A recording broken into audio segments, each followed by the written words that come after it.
जय जय जंघा देव स्वामी, जय जय जंघा देव स्वामी। नयन पथ गामी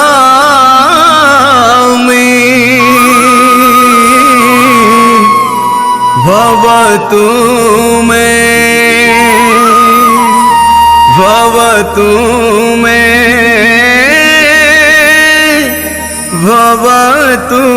में।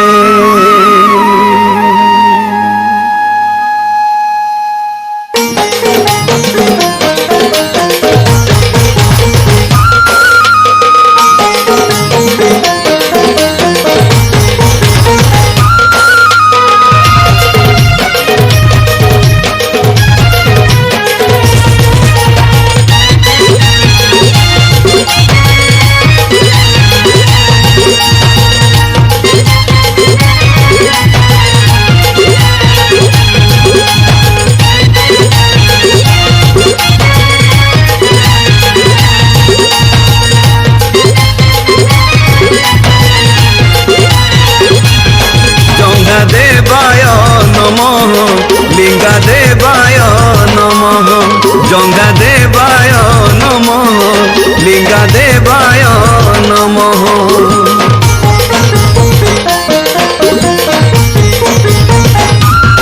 जंगा देवाय नमः लिंगा देवाय नमः, जंगा देवाय नमः लिंगा देवाय नमः। दिया दर्शन दुखी दुख कर मोचन, भगत को दिया दर्शन दुखी दुख कर मोचन। होई पाली शिरोमणि बड़ देवाय नमः, होई पाली शिरोमणि बड़ देवाय नमः, होई पाली शिरोमणि बड़ देवाय नमः, होई पाली शिरोमणि बड़ देवाय नमः।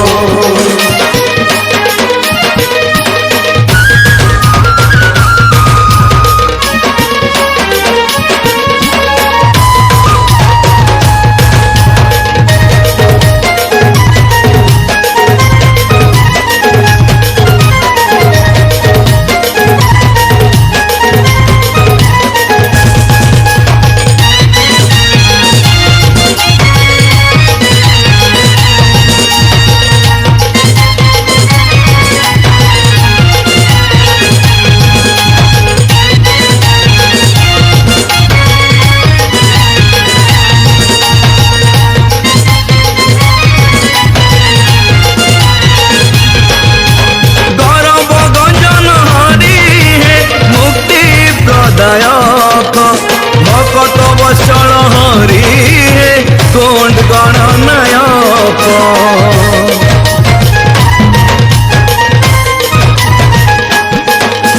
शक्तिदाता श्रीपति हे शांतिर वाहक, शीतल पूजार ग्रहे इष्ट सर्वंशिक।